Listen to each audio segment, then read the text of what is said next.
9 horas da noite, dia 10 de fevereiro. Vou agora live com a Daniele Porto, lá de Goiânia, Goiás. Oi, oi, oi!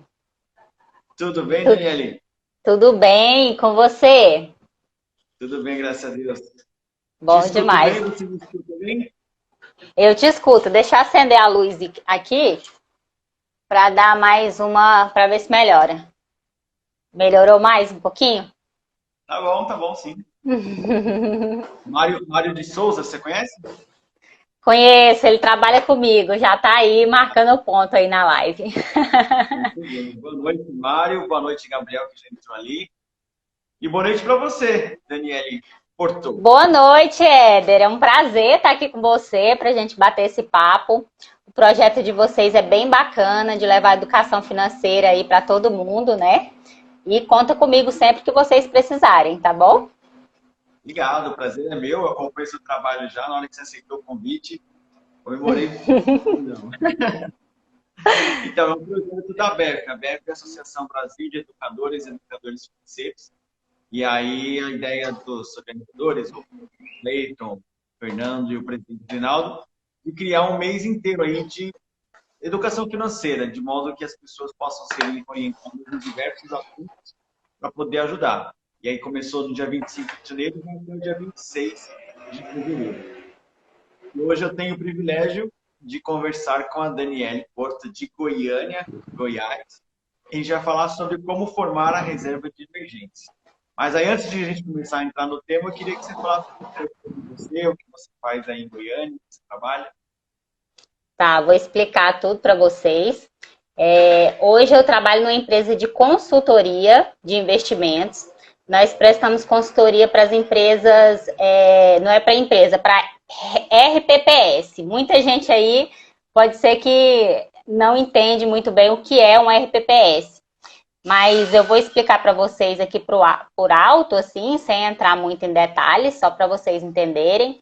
Mas o RPPS, ele é o regime próprio de previdência social, ou seja, as pessoas que trabalham, por exemplo, na prefeitura, que têm cargos efetivos, eles pagam, né, uma previdência social que vem descontada em folha, e aquele valor que os servidores pagam, ele compõe um bolo, né? Ele vai para o Instituto de Previdência. E aí nós prestamos a consultoria, as orientações, né, para eles investirem esse dinheiro de maneira que lá, quando o servidor for aposentar, né, o dinheiro não tenha desaparecido, né, não tenha derretido aí com a inflação. Então, nosso trabalho hoje lá na empresa é de cuidar desse dinheiro, né, dos servidores públicos aí, do Brasil inteiro. Nós temos em torno de 130 clientes, um pouco menos. E aí o servidor pega, né, o dinheiro, coloca dentro desse saco de todo mundo, leva para o instituto, e aí o instituto chega para a gente e fala o que a gente faz com esse saco de dinheiro. Aí a gente dá as orientações de investimento aí para eles. Basicamente isso, né? Claro que tem uma legislação que eles têm que seguir, eles não podem investir em ativos de risco, tem uma série de critérios que tem que seguir, e aí dentro de todos esses critérios nós montamos uma carteira de investimentos, né? Sempre levando em consideração as necessidades do instituto, como por exemplo caixa, né? A parte de caixa que ele ali precisa já tem alguns servidores que já estão recebendo a aposentadoria e já utilizam desse dinheiro. Então, a gente monta a carteira de investimento para o instituto para que ele consiga aí sobreviver por um prazo longo, né? Basicamente é isso que eu faço. Então, a gente tem aí alguns bilhões aí sob consultoria lá na empresa. Inclusive, eu estou vendo aqui alguns rostinhos aí de pessoas que trabalham comigo aí entrando, né? Tem o Mário, tem o Flávio que entrou agora. Pessoal, André, Santos, Robson Moreira, pode dar para todo mundo aí. Boa noite, pessoal. Eu nem me apresentei, né? Então, vou me apresentar aqui. O meu nome é Daniele Porto, né? Como eu falei, eu trabalho na consultoria. Hoje eu sou uma consultora habilitada pela CVM. Muita gente às vezes me pergunta no Instagram como que faz para ser um consultor, um profissional com registro na CVM, né? E aí tem uma série de etapas que você tem que cumprir, né? Uma delas é passar nas certificações exigidas lá. E a certificação que eu passei no caso é o CEA, né? Que é na escadinha aí tem o CPA 10, o CPA 20, aí tem o CEA. Aí com o CEA você consegue se habilitar na CVM, desde que você tenha um curso superior também e outras regrinhas lá que você tem que cumprir. Mas, enfim, estamos aí, né? Acrescentando aí uma bagagem para sempre em evolução para levar a educação financeira para todo mundo, né? E aí a minha grande paixão é falar com a pessoa física mesmo, com o investidor iniciante, essa pessoa que está começando agora, que não tem nenhum tipo de informação, porque na maioria das vezes eu percebo que até tem muita informação por aí, mas nem sempre são as informações confiáveis. Então, aquele investidor iniciante que está começando agora, ele tem que ter muito cuidado com aquilo que ele ouve, né? Porque a gente até brinca, né? Hoje em dia todo mundo aí é consultor, todo mundo está querendo ser professor de educação financeira, mas na verdade você tem que entender um pouquinho da educação financeira, tem que entender um pouquinho do contexto, do que é bom para o cliente. Então, assim, nem sempre o que é bom para um cliente é bom para outro. Então, hoje, assim, eu já vou começar, né? Já vamos começar aqui a live, colocando esse alerta para as pessoas que analisem o que vocês escutam, né? E saibam filtrar as coisas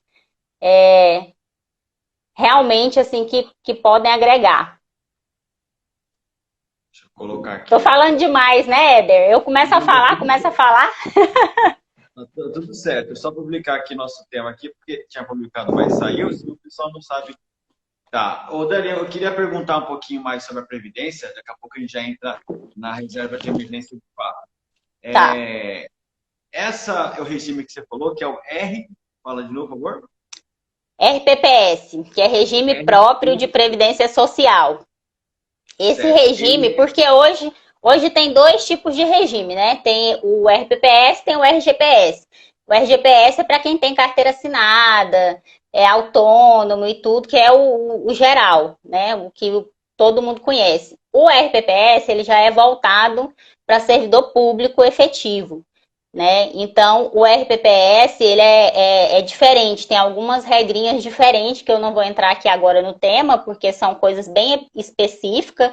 Inclusive, eu nem sou especialista na parte de previdência. Então, assim, às vezes muita gente confunde, porque eu trabalho com os investimentos, né? E a parte da previdência em si, ela já é uma parte um pouquinho mais detalhada. Então, essa parte do regime próprio de previdência social, do RPPS, ela é exclusiva para servidor público. E aí nós temos, né, hoje nós atendemos a maioria dos nossos entes aí, são prefeituras, são funcionários, ou seja, das prefeituras. Por exemplo, de Goiânia, nosso cliente, e nós temos outros clientes aí no Brasil inteiro. Mas pode perguntar a dúvida que você tiver. Se eu souber, eu respondo. Se o cliente ele pode pegar essa previdência e fazer uma portabilidade para uma previdência privada, não pode, né? Ele tem que ficar ali na... Tem que ficar. São regimes diferentes. Geralmente a portabilidade ela acontece, por exemplo, quando você tem a previdência privada, né? Você tem lá um VGBL, um PGBL, e aí você pode fazer a portabilidade dentro da sua categoria. Então, VG, você pode fazer uma portabilidade dentro de VGBL. PG, dentro de PGBL. E aí também é um pouco diferente, porque cada uma dessas tem um tipo de tributação, né? Então, aí... E lembrando que a previdência, no caso, principalmente a privada, a gente coloca ela na gavetinha de longo prazo, tá, gente? Então, ela fica... Depois a gente vai bater um papo sobre as gavetinhas, que eu gosto muito de fazer essa analogia para explicar melhor. Mas a gavetinha da Previdência, ela é uma gavetinha de longo prazo. Então, é aquele tipo de investimento que você não vai ficar tirando toda hora. Até porque se a pessoa pega a tributação de 35% e tira nos primeiros meses, ela pega um PGBL, por exemplo, com 35% de imposto de renda e tira em 3 meses, ela vai pagar uma fortuna, né? Não, aí tem uma série de critérios que o cliente ele precisa ser orientado na hora de adquirir um produto como produto de previdência, né? Porque, por exemplo, no VGBL, que é a maioria, né, que o pessoal comercializa aí no banco, nos bancos, o VGBL, o rendimento dele é só sobre, a tributação dele é só sobre o que rendeu. Já o PGBL, né, o PGBL não, é do total. Então, o que acontece? Se a pessoa vai lá, por exemplo, eu já trabalhei em banco, eu não falei aqui, mas eu trabalhei no Banco Itaú por 10 anos, eu fui gerente lá no banco, fui gerente Uniclass. E um dia chegou um cliente até mim, era uma senhora, inclusive, para resgatar um PGBL de 100 mil reais. E aí ela teve uma grande surpresa, né? Porque a tributação foi em cima do total. E durante toda a vida dela, ela recolheu, ela guardou, ela fez aquele acúmulo ali, pensando, né, que quando ela precisasse, ela iria tirar e a tributação seria só em cima do que rendeu. Ou seja, a pessoa que vendeu para ela não explicou. E o que é pior é que durante toda a vida dela que ela teve essa tributação, ela não usufruiu do benefício fiscal, que é o grande...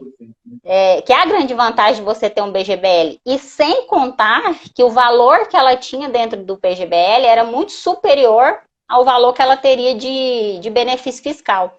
Ou seja, ela teve uma surpresa ali muito desagradável, né? E aí eu tive que explicar, né, como se diz, eu fui a gerente da vez, né? Que eu sempre vi que ela tinha esse produto, mas nunca imaginei que ela não sabia o que era, porque era uma coisa bem antiga.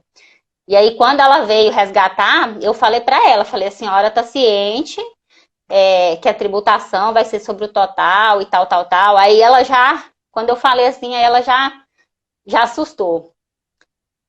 Então, assim... Você, Daniele, como assessora de investimento, deve ter as duas coisas, a formação que você tem, a certificação, mas também entender a necessidade do cliente para não acontecer isso na hora de oferecer o produto. Sim, e eu vou fazer só uma correção no que você falou, que muitas vezes as pessoas não sabem. No mercado financeiro existem algumas nomenclaturas que muitas vezes o cliente ele não entende muito bem qual é a função dentro do mercado financeiro. Então eu vou explicar, vou aproveitar a deixa do que você falou e vou explicar algumas coisas. Por exemplo, quando você falou sobre assessoria, eu não sou assessora. Hoje eu sou consultora. Assessores de investimento hoje são aquelas pessoas que elas são ligadas a uma instituição financeira. Hoje em dia, o que mais você vê são assessores, por exemplo, da XP. Então, eles são assessores e eles não são consultores, tá? Qual é a diferença? A diferença é que o assessor, ele não pode te indicar um investimento. Eu posso, porque eu sou consultora. O assessor, ele vai simplesmente te repassar as informações a respeito dos produtos que ele tem na prateleira. E ele vai captar clientes, ele vai te oferecer para você entrar no banco dele. Então, é diferente. Tem algumas diferenças que, às vezes, as pessoas não entendem muito a respeito disso. Então, é bom, assim, falar um pouco mais, né, já que a gente está falando aqui de educação financeira, para as pessoas começarem a entender um pouquinho desse mundo. E hoje é muito difícil você encontrar consultores, por exemplo, porque tem muito assessor, tem muito gerente de banco, mas consultor já tem uma peneira aí, já que a gente já começa a separar alguns profissionais. E tem os educadores financeiros.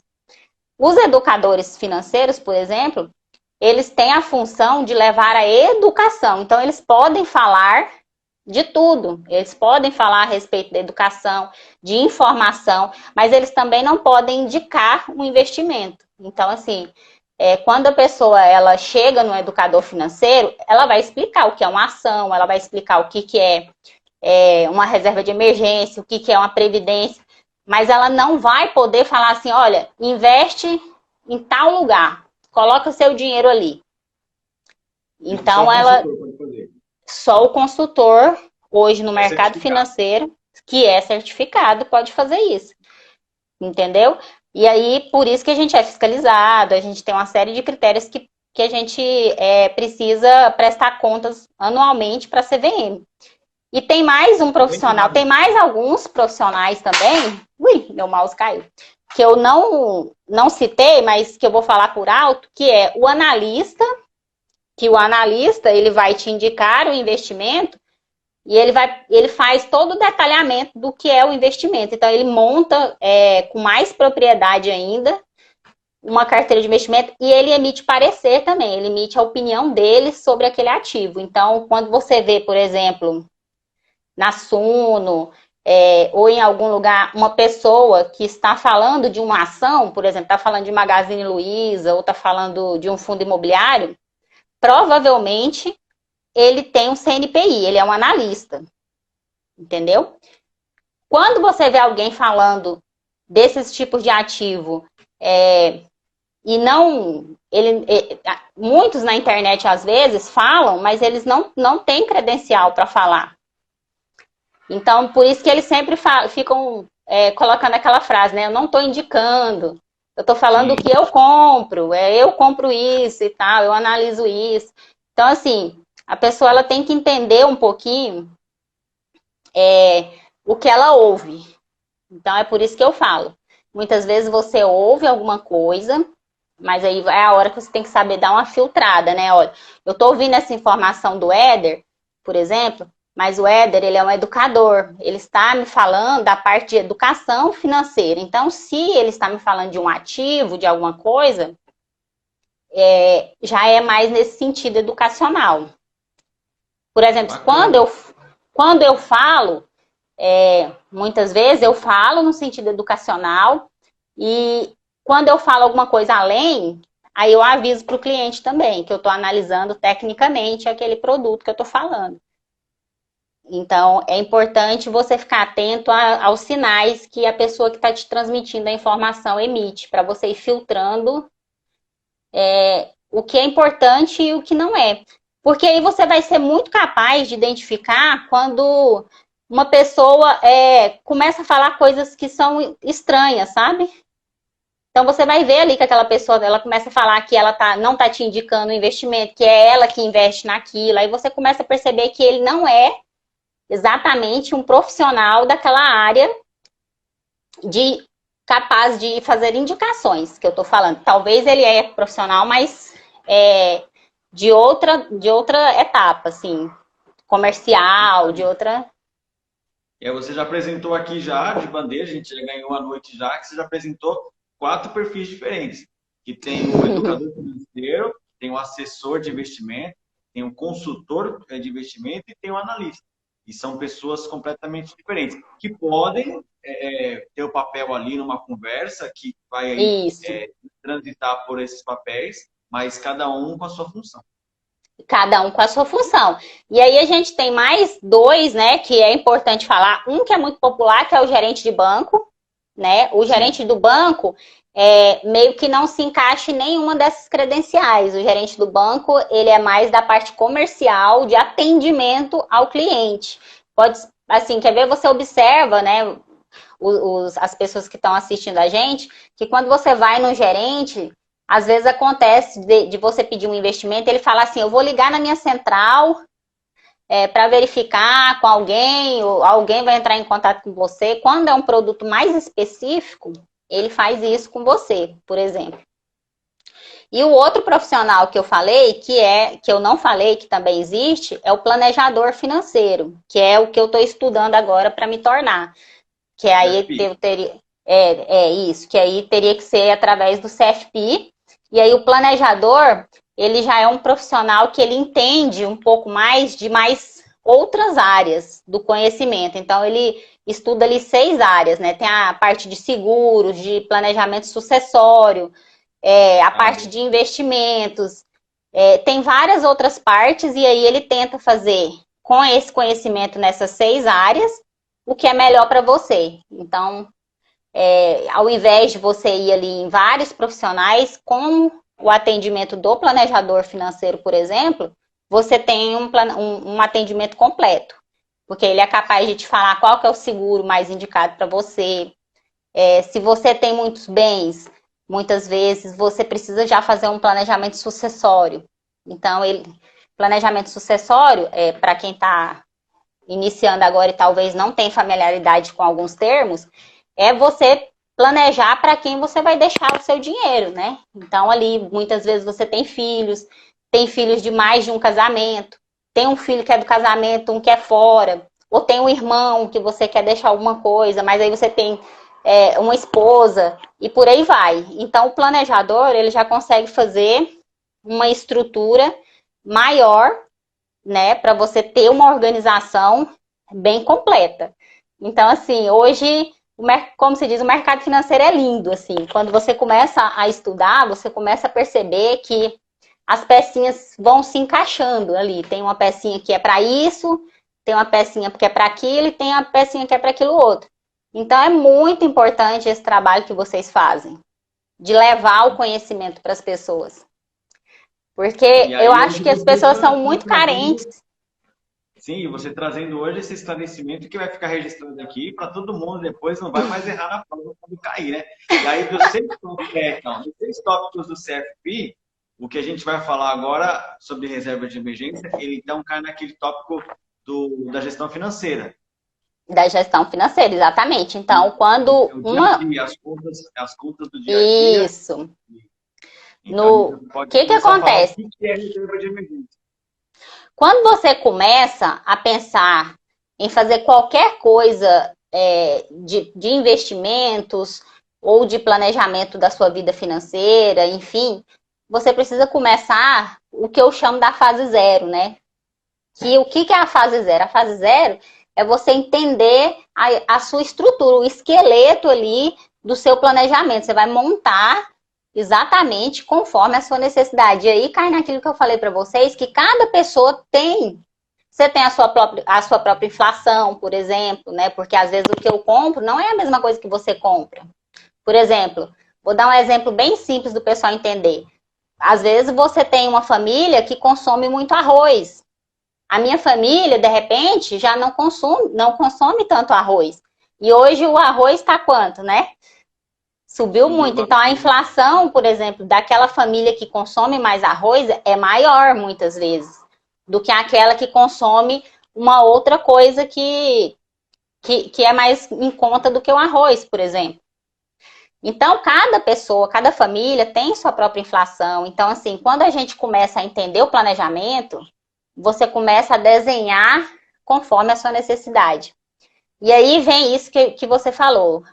Para fazer a reserva de emergência, a primeira coisa que você precisa é entender o que você gasta, o seu custo mensal, as suas despesas mensais. Então, assim, para os meus clientes, pessoa física, uma das primeiras coisas que eu disponibilizo é a planilha, é uma planilha de controle das suas despesas, que ali você vai começar a identificar a sua receita, a sua despesa, porque muita gente confunde, muita gente acha que a reserva de emergência tem que ser de 3 a 12 meses do que ela ganha. E não é isso. A reserva de emergência, ela tem que ser conforme o que você gasta.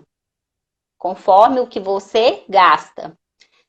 E o que vai definir se ela vai ser um mês dos seus gastos, 2 ou 12, é a sua estabilidade salarial, de receitas, no caso, né? Então, quando o cliente ele é autônomo, por exemplo, ele não tem uma receita fixa ali. Ele pode ter muito, ou pode ter pouco, ou pode não ter nada. Então, provavelmente, né? Provavelmente não. Com certeza, a gente indica, né? Os profissionais indicam que essa pessoa tem uma reserva de emergência mais robusta, né? E, se possível, que chegue a 12 meses, sim. Agora, se é uma pessoa ali, um servidor público, efetivo, né, que passou no concurso, tem um salário bacana ali, tem uma despesa pequena, não tem uma despesa grande, então ele pode deixar menos na reserva de emergência. E por que a gente indica que ele deixe menos? Porque se ele deixar muito, você concorda comigo que a reserva de emergência ela rende pouco? Se ele deixar muito ali, o rendimento geral da carteira dele fica comprometido. Porque a reserva de emergência, você vai falar disso mais para frente, tem que estar num lugar líquido, que tem liquidez, e geralmente onde tem liquidez tem pouca rentabilidade, né? Anotem aí, viu? Cadê o caderninho, né? Quem trouxe caderninho, agenda, qualquer coisa, pode anotar. Reserva de emergência, ela tem que ter um tripé, tá? O que tem que ter nesse tripé? Primeiro, segurança, liquidez e baixa volatilidade. Então, a reserva de emergência de vocês, ela tem que estar nesse lugar. Quando alguém te oferecer alguma coisa... Repete então aí. Liquidez, baixa volatilidade e segurança. E o que eu acho que é mais, dependendo do pessoal estar acostumado com os economês, vamos dizer assim, é a questão da volatilidade. Então, de uma maneira assim, bem prática, assim, o que é volatilidade? Tá, volatilidade é o sobe e desce do preço, do valor. Ou seja, imagina, vamos fazer um exemplo bem simples. Imagina que você comprou um carro. Você comprou aquele carro por, sei lá, 30 mil reais. Aí, você precisa vender esse carro. Primeiro, você não vai ter liquidez, porque você não vai conseguir transformar esse carro em dinheiro da noite para o dia. Então, eu vou aproveitar e já vou explicar o que é liquidez. Segundo, que dependendo ali do preço do mercado, como é que tá, você tirou da concessionária, ele já vai mudar de preço. Certo? E o valor dele ali vai oscilar conforme o mercado. Entendeu? Então, aí o que você vai fazer? Você vai entrar na tabela ali, vai olhar, aí na tabela FIP fala lá, não, esse carro vale 28 mil. Porque você tirou ele da concessionária de 30, vamos supor, eu tô chutando aqui, tá? Não sou boa de carro, não. Tô chutando aqui os valores. Então, você tirou de 30 mil, ele tá 28 hoje. Aí, você vai olhar na tabela, ele tá 28. Aí você pensa assim, nossa, bacana, vou vender de 28. Aí você vai oferecer no mercado, ninguém paga 28. Por quê? Porque o coleguinha ali tá vendendo de 27, tem um outro coleguinha ali que tá vendendo de 25. Aí o valor que o mercado tá pagando é a volatilidade daquele momento. Aqui eu usei um exemplo muito simples e que tem pouca volatilidade, porque o carro, geralmente, você não, dependendo do estado de conservação, ele não vai ter muita diferença. Mas se você transferir esse mesmo raciocínio para um valor de uma ação, aí você sente uma volatilidade. Por quê? O que acontece?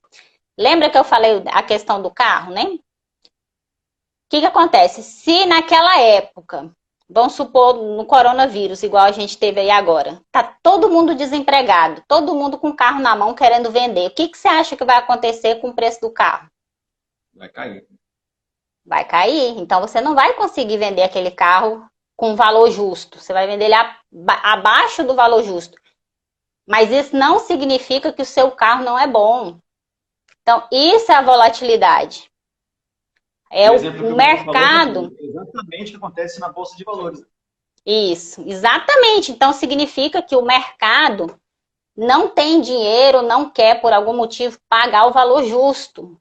Então, a volatilidade é isso. É o sobe e desce. Do mesmo jeito que pode acontecer o contrário. Entendeu? O que é o contrário? O contrário, vamos usar o mesmo exemplo do carro. O contrário é você ter um carro na mão que ninguém quer vender porque é um carro muito bom.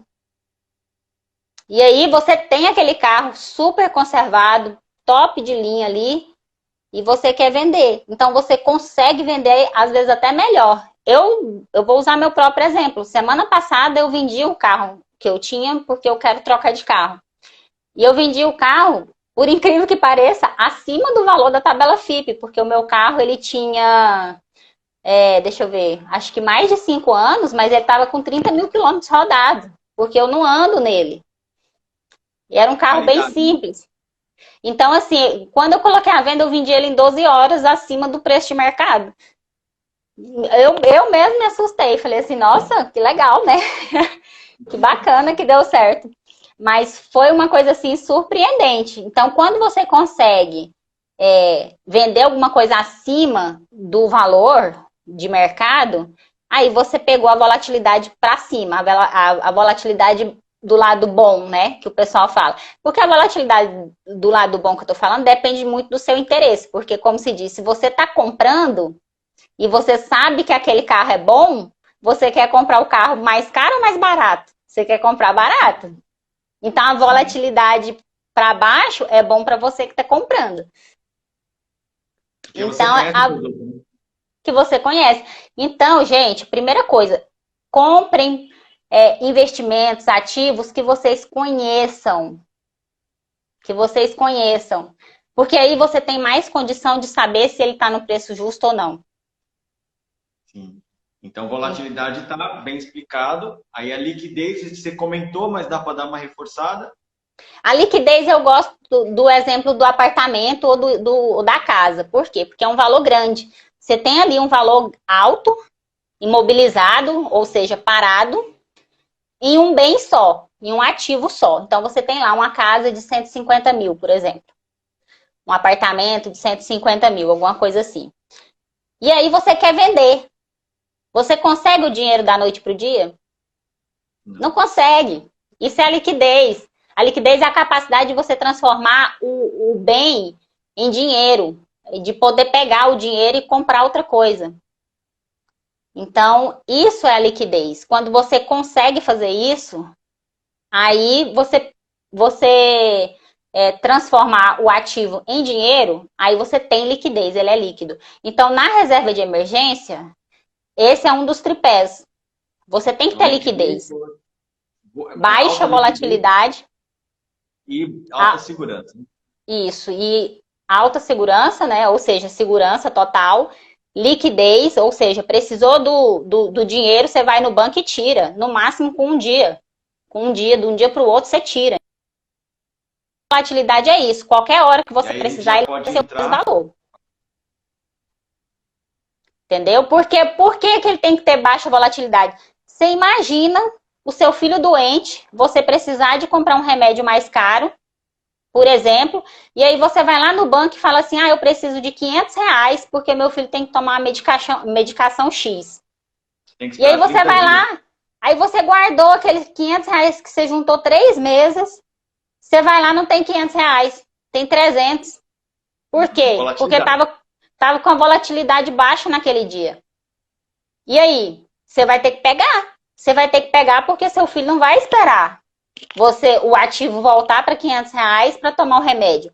Então, você realiza o prejuízo. É o que a gente chama de realizar o prejuízo. Quando você resgata o investimento na baixa, quando você resgata o investimento que ele está abaixo do preço de mercado, mesmo que ele seja um bom ativo, mas naquele momento ele está abaixo, você realizou o prejuízo. E aí, com reserva de emergência, você não pode fazer isso. Isso não é indicado. Então, a primeira coisa que eu coloco para vocês é, toda vez que vocês forem escolher algum investimento para colocar a reserva de vocês, façam essas 3 perguntas. Nesse lugar, eu tenho liquidez? Tenho. Eu tenho segurança? Tenho. Eu tenho baixa volatilidade?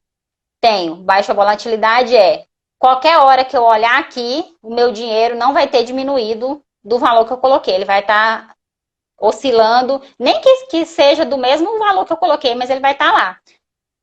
Aí, você pode colocar a parte da reserva de emergência lá.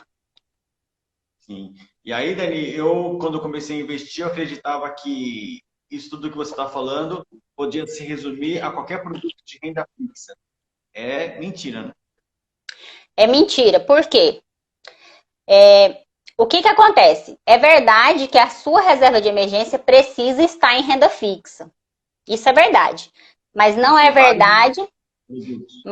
Mas não é verdade que todos os ativos de renda fixa estão encaixados nesse tripé.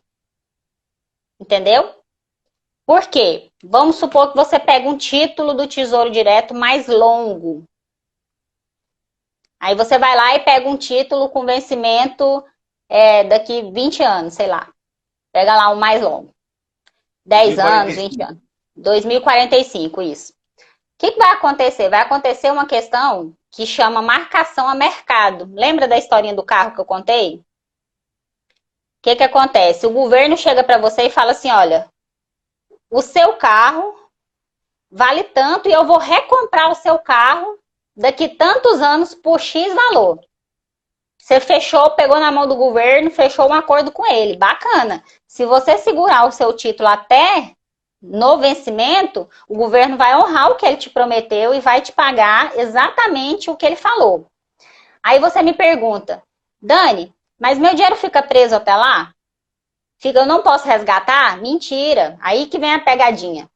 Porque o governo, ele é esperto, ele vira para você e fala assim, olha, eu vou te pagar daqui 20 anos, 30 anos, eu vou te pagar isso. Mas se você precisar, você pode tirar, tá bom? Se você precisar, você pode vir aqui, pode pegar o dinheiro. Aí, beleza. Aí a pessoa põe o dinheiro lá e pensa assim, não, eu vou pôr, porque na hora que eu precisar, eu só vou lá e tiro. Bacana. Aí chegou o dia que você quer tirar, antes do acordo. Sim. Quando você chega lá para tirar o dinheiro, aí o governo fala assim, ah, então você quer o dinheiro, né? Então tá bom, eu te dou o dinheiro. Só que esse dinheiro que você colocou aqui, eu vou te pagar X. Porque tá todo mundo comercializando a X. Eu vou te pagar o mesmo tanto que todo mundo tá pagando, tá comprando aqui na minha barraca. Se você quiser isso. Sim, é a marcação a mercado. É a marcação a mercado. E aí pode acontecer de naquele momento o governo tá precisando do seu dinheiro ou não. Então, esse é o grande azar e a grande sorte, às vezes, das pessoas. Porque se o governo está precisando, ele vai te pagar um valor. Se ele não tá precisando do seu dinheiro naquele momento, ele vai te pagar outro valor. E aí é a hora que o título ele vai fazendo assim, ele vai subindo, a curva do título ela é assim, vai subindo até chegar o dia que ele te paga com juros e correção e tal. Só que aqui ele vai subindo assim, ó. Ele vai subindo tipo uma escadinha, vai sobe, desce, sobe, desce, sobe, desce. Se você der o azar de precisar resgatar quando ele tá embaixo, aí você vai resgatar com deságio, né? Não vai ser tão bom. Agora, se você dar uma sorte, você vai pegar um pouquinho mais. É mais ou menos isso que é a marcação a mercado. Então, quando você vai escolher o título da sua reserva de emergência, você não pode colocar num papel muito longo. Porque você está sujeito à marcação a mercado durante muitos anos. Taxa de juros. Então, isso. Então, você... Igual agora no coronavírus, olha o que aconteceu. Olha quanto que está a Selic agora. Teve dias que o próprio Tesouro Selic deu negativo. É raro de acontecer, raro. Inclusive, vou fazer um alerta aqui também. Ele não fechou, o Tesouro Selic não fechou o mês negativo, tá, gente? Porque a mídia divulgou um monte de coisa, falando, o Tesouro Selic deu negativo, deu negativo. Se eu não me engano, foi 1 ou 2 dias só que ele ficou negativo e depois voltou. Então, mesmo com 1 ou 2 dias negativo, ele é considerado ainda um papel seguro para você deixar o seu dinheiro. E aí Dani, você pode dizer, então, a pergunta que não quer calar. Que assim, você está falando que tem esses três, tem o tripé, que é a liquidez, baixa volatilidade e segurança. Segurança. E aí você já disse aqui que tem que ser na renda fixa, não pode ser, então, por exemplo, na renda variável. Então, qual produto que você aconselha para colocar a reserva de emergência? Sabendo a reserva que é de emergência. do grupo da renda fixa. Hoje, eu aconselho principalmente 2 produtos. E você pode aconselhar porque você é consultora, aprende? Exatamente. Ou seja, essa live aqui, essa live é valiosa, né? Que aqui a gente tá falando de coisas bem técnicas. Então, assim, como se diz, é fonte confiável, né? Fonte valiosa. Mas o que acontece? Tem 2 ativos que eu indico mais para reserva de emergência. E tem outros 2 que eu indico um pouco menos. Então, eu vou falar de 4 ativos, 2 que eu acho que pode colocar. Inclusive, eu vou falar mais ou menos a ordem, tá bom? Que eu acho interessante. E outras pessoas podem ter outras opiniões, isso é normal. Então, é bom que vocês escutem várias opiniões para vocês começarem a entender. Então, vamos lá. Primeiro, eu vou falar para vocês de um que eu acho bastante interessante, que é o CDB, quando ele paga 100% do DI e quando ele não tem carência. Então, tem esses dois pontos de atenção. Quando ele não paga 100% do DI, aí eu já descarto. Mas se você tem um CDB no banco que você trabalha, você pode muito bem usá-lo como reserva de emergência. Por quê? Porque ele é prático, ele é muito simples das pessoas conseguirem aplicar, saírem, por exemplo, de uma poupança e passar para um CDB que paga 100%, é muito mais simples para alguns clientes que eu tenho do que ir para o Tesouro Direto. Eu tenho clientes que têm um pouco de dificuldade ainda. Então, o CDB que paga 100%, ele é uma excelente opção. Lembrando que você tem que analisar esses dois detalhes. Se ele paga 100% do CDI, porque aí ele vai ficar mais próximo da inflação, da Selic, e se ele não tem carência, porque existem CDBs que têm carência. Tá? Então, existe CDB que a pessoa fala assim, eu vou te pagar 130% do DI, mas você tem que ficar 2 anos parado. Aí ele entra naquele tripé, tem liquidez, se for ficar 2 anos sem você poder mexer, então não pode ser sua reserva de emergência. Tá? O outro, na sequência, que eu também indico, é o Tesouro Selic. Por que o Tesouro Selic? O Tesouro Selic, hoje, ele não tem o fundo garantidor de crédito, né? Que é aquele seguro de 250 mil e tal, que daqui a pouco a gente fala um pouquinho. Mas ele tem a garantia do Tesouro, né? Que é soberana. Então, hoje, ele é considerado seguro. Ele é considerado, não, ele é um ativo seguro. Inclusive, é o mais seguro, os papéis do Tesouro, porque a gente, né, significa o quê? Significa que se os papéis do Tesouro derem um calote no cliente, você pode ter certeza que os bancos todos já deram também. Tá? Muita coisa ruim já aconteceu, né? Pois, Se o der calote governo, é porque muita coisa antes já quebrou primeiro. Isso, muita coisa antes já quebrou primeiro. Então, se você estava em alguma outra coisa, provavelmente você já sofreu antes. Então, a gente considera que os papéis do Tesouro hoje são os mais seguros. Inclusive, a gente chama que é o ativo livre de risco. Toda vez que você vai comparar uma rentabilidade, você compara. Se o Tesouro te der aquela mesma rentabilidade, por que você vai pôr em outra coisa e correr mais risco? Você deixa no Tesouro. Então, o Selic, o Tesouro Selic, é um outro papel que eu também indico para os meus clientes. Então, nesses dois, Dani, só para já fazer aqui uma passar-régua, a segurança do CDB não é a mesma segurança que o governo, porque a segurança do CDB é no FGC, né? É no Fundo Garantidor de Crédito. Exatamente, no FGC. E é só até 250 mil. Então, para aquelas famílias que têm um caixa grande e precisa de um caixa maior do que isso, aí eu aconselho a procurar um profissional para montar uma estratégia, porque a gente tem várias estratégias, né? Porque você pode ter 250 mil, mas até 1 milhão você pode ter em mais de uma instituição financeira. Então, dá para você diluir esse risco e dá para fatiar. Então, mas aí já, como se diz, é um assunto para uma outra live. Mas inicialmente é do governo que pode emitir moeda. Exatamente, é do governo federal. Então, você entendendo essas duas coisas, você já consegue montar a sua reserva de emergência. Então, se você quer sair da poupança, não está gostando da poupança, já pergunta no banco que você tem a poupança, quanto que ele paga, quantos por cento do DI que o CDB dele paga.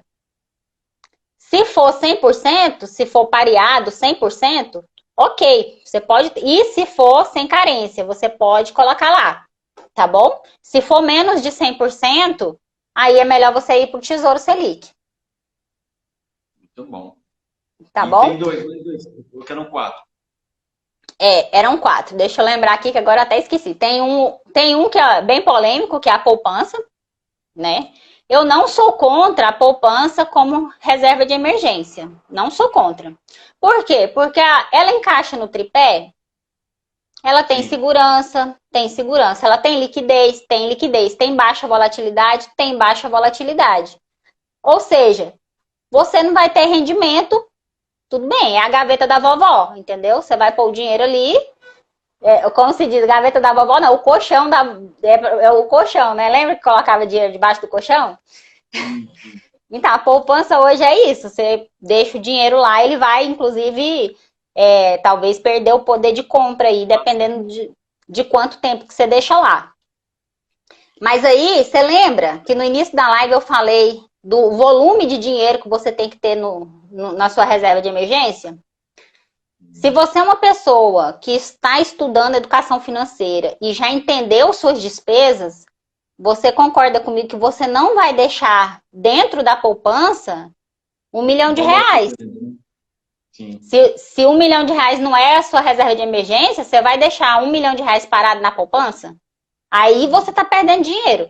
Você tem que deixar na poupança só o equivalente às suas despesas. E sabendo que você não vai ter rentabilidade se você tirar antes do aniversário. Ou seja, de todas as reservas de emergência, ela é a que paga menos. Porque entendeu? pode chegar Mas lá e ela tirar no 29º dia e não ter rendimento nenhum. não tem rendimento. Mas ela atende àquela capacidade que é de você não perder o dinheiro. Sim. Ou seja, se você precisou do dinheiro para comprar o remédio do seu filho e tem R$ 500 lá, e você hoje precisa de R$ 500, pode ter 501 lá, porque um talvez foi o rendimento. Estou chutando aleatório também. Mas você tira seus 500. Então, ele atende a parte de reserva de emergência. Agora, qual que é o ponto de atenção? Conheça as suas despesas e não deixe na reserva de emergência um volume superior às suas necessidades, porque aí você está perdendo dinheiro.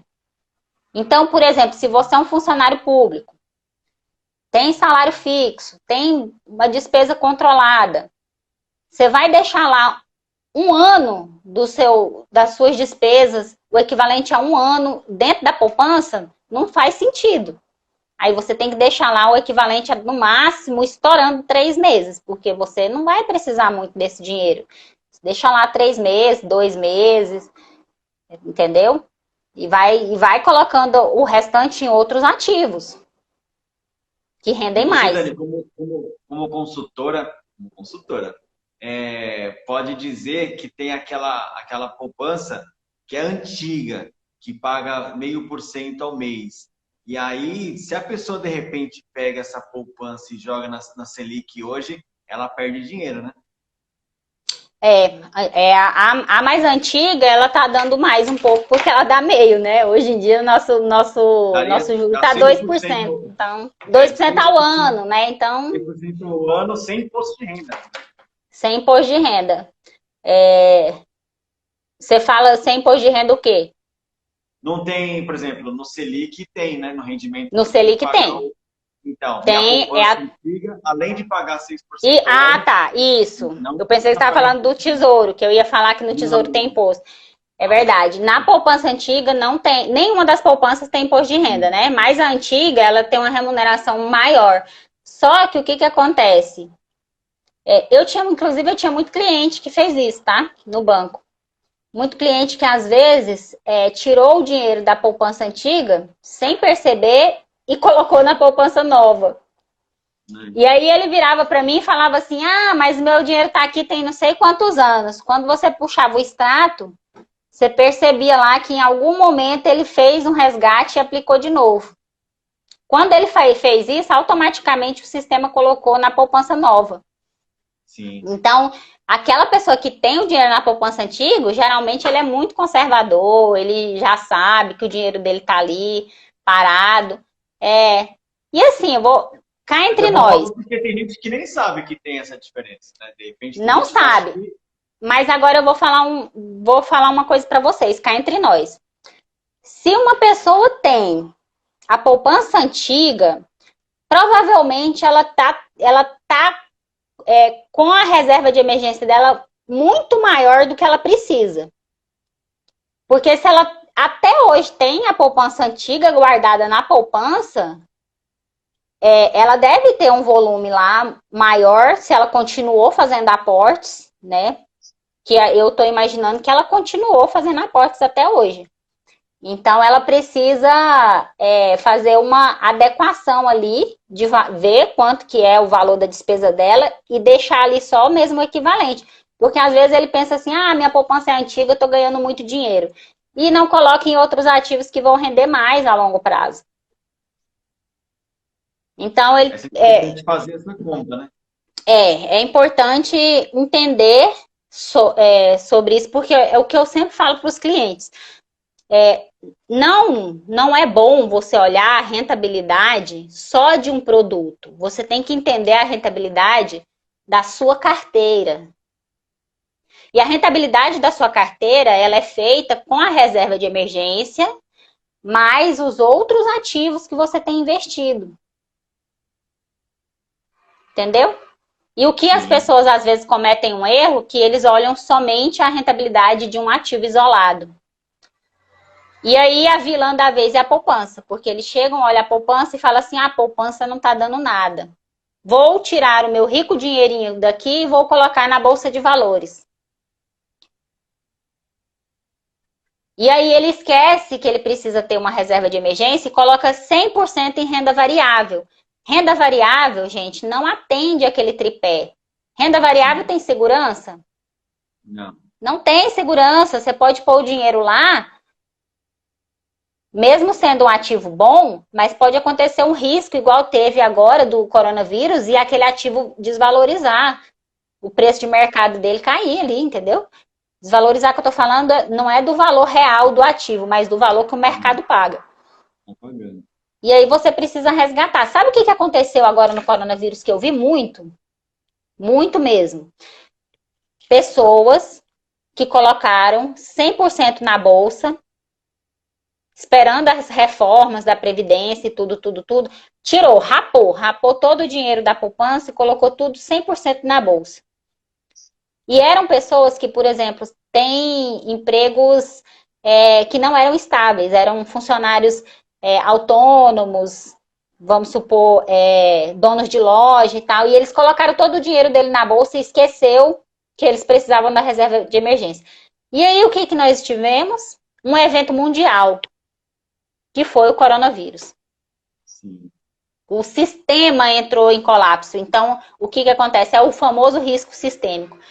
Então, tudo no mundo mudou de valor.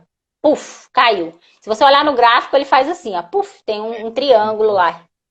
Tem um triângulo lá em março, né? Então, em março, o que aconteceu junto com esse colapso? Tudo fechou. Todo mundo ficou sem emprego. O que teve de gente aí que eu conheço que foi mandada embora nesse período foi muita gente. E aí, você sem emprego, o que você precisa? E dinheiro. Dinheiro. Aí foi resgatar com o preço lá embaixo. E aí você precisava de dinheiro para sua sobrevivência, entendeu? Você precisava de dinheiro para você comprar alimento, para você comprar itens básicos de sobrevivência. E aí o que aconteceu? O seu dinheiro estava na bolsa e você não tinha condição de trabalhar. Você não é que você não queria trabalhar. Você não podia trabalhar. O que a pessoa teve que fazer foi se reinventar, né? Aí o pessoal começou a ir para as vendas online e Uber Eats e não sei o quê, restaurante fechado, tudo fechado. E ninguém esperava isso, né? Era uma coisa que a gente não imaginava. E aí o que aconteceu? As pessoas realizaram o prejuízo. E foi prejuízo que vai demorar para quem realizou anos para recuperar por conta de um mês. Por quê? Porque essa pessoa que precisou fazer esse resgate, ela não tinha um colchão.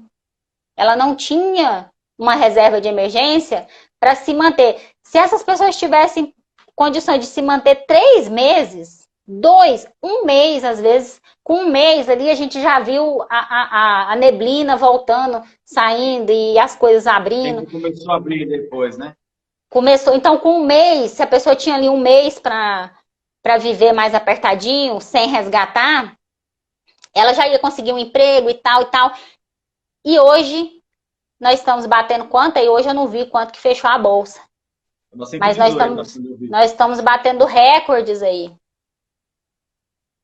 Tava batendo 118 quando eu vi. Pois é. Já chegou, passou 120 na semana passada, né? Um pouquinho de 120. E se eu não me engano, em março ela deve ter ido para 70 e poucos, né? Se eu não me engano. Acho que chegou a 60 e alguma coisa, hein?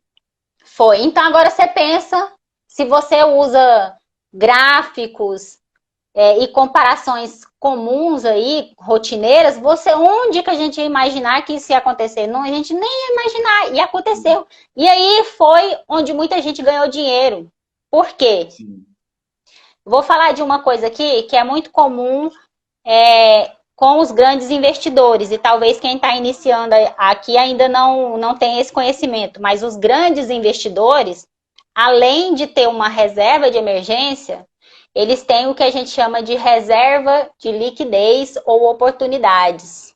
Então, o grande investidor, ele não pensa em fazer só a reservinha de emergência dele. Ele pensa o seguinte: eu vou fazer a minha reserva de emergência, isso dentro da estratégia do macro, tá? A estratégia dentro da carteira.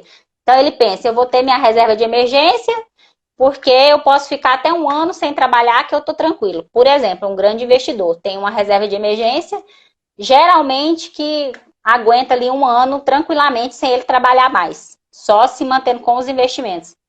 Além dessa reserva ali de emergência, ele tem uma reserva de oportunidade que ele vai deixando uma gordura ali, ó.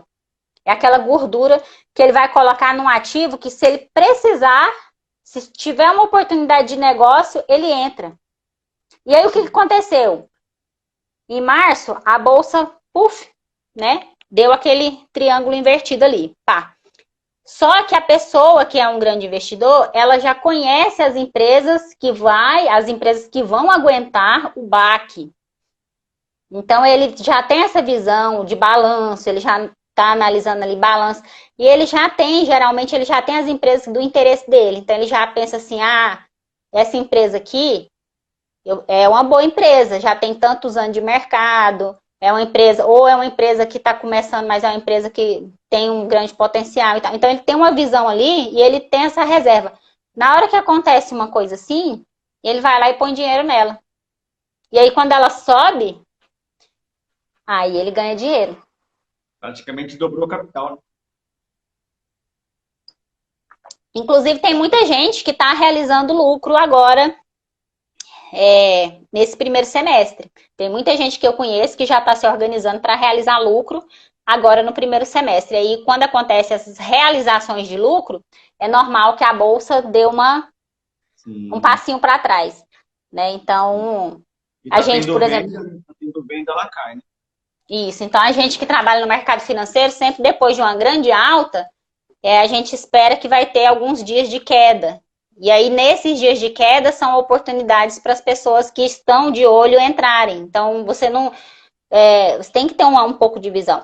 Às vezes acontece muito do investidor iniciante ver um ativo subindo. Aí, quando ele vê o ativo subindo, o que ele pensa? Vou comprar, que está subindo, vou comprar, que está subindo, ele vai subir ao infinito. Aí, quando ele compra, cai. Exatamente, acontece isso. Aí ele vai e tira, perdeu dinheiro. Isso, aí ele assusta, né? Aí é aquele água fria, né? Pá, aí ele, nossa, comprei ontem, já caiu, vou vender antes que caia mais. Ele não tem a maturidade de entender que isso é volatilidade, é o efeito ali da maré, né? A maré vem, a maré vai, sobe e tal. E aí, quando você tem mais prática no assunto, você começa a ir com a maré. Mas ir de uma maneira saudável com a maré, que eu falo. Entendeu? Não é ir...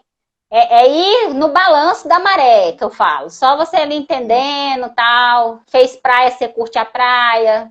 Entendeu? Subiu a maré, você sai um pouquinho. E aí você vai indo devagar.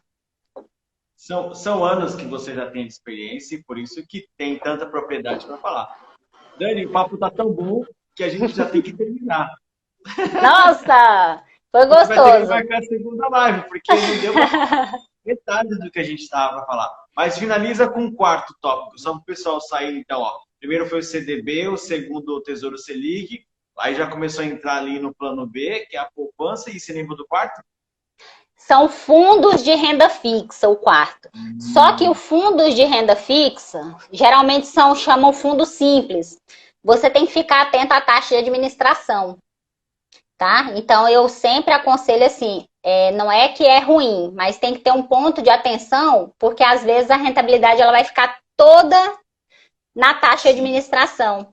E o fundo de renda simples, de renda fixa simples, ele é simples para você comprar, não precisa de você assinar aquelas autorizações, isso, não precisa. Então, ele é muito simples.